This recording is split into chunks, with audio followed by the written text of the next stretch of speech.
Good evening दोस्तों, स्वागत है आप सबका आपके अपने चैनल सांध्य गीत पर, जहां हम सभी टीजीटी हिंदी की तैयारी करने वाले लोग एक दूसरे से धीरे धीरे जुड़ रहे हैं। आप लोगों का थोड़ा थोड़ा प्यार मुझे मिल रहा है और जिसको देख के बड़ी खुशी होती है। आप लोग इसी तरह से अपना सहयोग आगे भी बनाए रखिएगा। तो इस समय मैंने 21 दिन का एक चैलेंज दिया हुआ है कि मैं पूरी रात पढ़ाई करूँगी और अपना जो सिलेबस है उसको कंप्लीट करूँगी। अगर ये कहा जाए कि पाठ्यक्रम पूरा हो जाए परीक्षा तक, तो ये तो शायद कभी नहीं होता, या हम परीक्षार्थियों को संतुष्टि नहीं मिल पाती है कि हमारा पाठ्यक्रम पूरा हो गया है। फिर भी मैं जिस मोड़ पर हूँ अभी बहुत कुछ बाकी है, लेकिन एक हौसला, एक जज्बा है मेरे अंदर कि मैं पूरा कर लूँगी और पूरा करके रिवीजन भी कर लूँगी। और इसी हौसले, इसी जज्बे के साथ आप लोग भी अपनी पढ़ाई करिए। ऐसा नहीं है कि अगर किसी के पास 15 दिन का समय है तो उस 15 दिन के समय में वो इस परीक्षा में सफलता हासिल नहीं कर सकता। बिल्कुल कर सकता है। बस आपके अंदर पूरा उत्साह होना चाहिए, आपके अंदर एक सकारात्मकता होनी चाहिए। अगर हमारे अंदर सकारात्मकता है तो हम बड़े से बड़ा कार्य भी कुछ ही समय में पूरा कर सकते हैं। तो ये तो बस एक छोटी सी परीक्षा है। हम जीवन के बहुत बड़े काम बहुत कम समय में पूरा कर लेते हैं।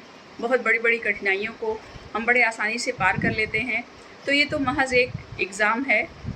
लेकिन हाँ, हम ये भी नहीं कह सकते कि ये सिर्फ़ एक परीक्षा है जिसको हमें पास करना है।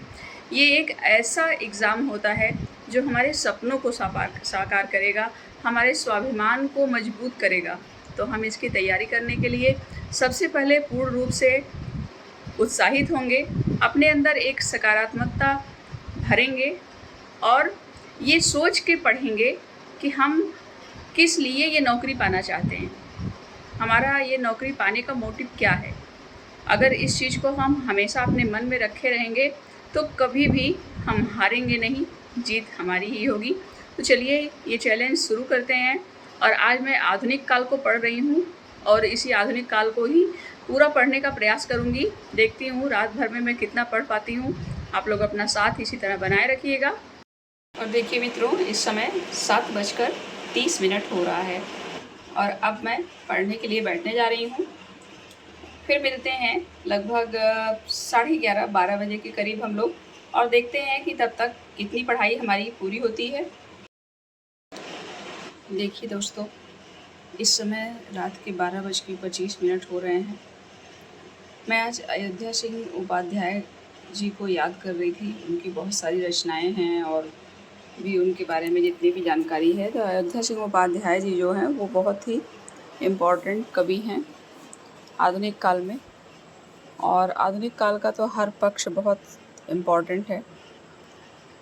तो चलिए इसी के साथ अब इस यात्रा को आगे बढ़ाते हैं। देखिए कितना घना अंधकार है, बस लोगों को घरों से लाइट दिखाई पड़ रही है, लेकिन हम लोगों को अपने इसी अंधकार को जो हमारे जीवन में छाया हुआ है उसको प्रकाश में बदलना है। और उस प्रकाश को लाने के लिए हमें रात को जगना पड़ेगा और मेहनत करनी पड़ेगी। मिलते हैं फिर। Good morning friends. रात का सफ़र पूरा हुआ। लगभग 3:30 बजे के लगभग मैं सो गई और फिर सुबह उठ करके अपने रोज़ के काम मैंने ख़त्म किए। अभी फिर पढ़ने का समय हो गया है और आप लोग भी खूब मोटिवेट होकर के अपनी पढ़ाई करते रहिए। अभी जो एक पार्ट ऐसा है जिसको मैंने छुआ ही नहीं, वो है गद्य साहित्य का पार्ट। उसमें से बहुत सारी चीज़ें तो नहीं आती हैं, पर जो राइटर हैं उनकी बुक है और सन है, ये सारी चीज़ों से बहुत सारे क्वेश्चन आते हैं। तो वो तो हमको पढ़ना होगा और बहुत ज़रूरी भी है। तो चलिए ये सफ़र ऐसे ही जारी रखना है हम लोगों को। हमें हिम्मत नहीं हारनी है, हमें रुकना नहीं है और हमें झुकना नहीं है। बिल्कुल सकारात्मक रहना है। जीत हमारी ही होगी और हमारे सपने पूरे ज़रूर होंगे। तो चलिए फिर मिलते हैं अगले चैलेंज के साथ। Good bye.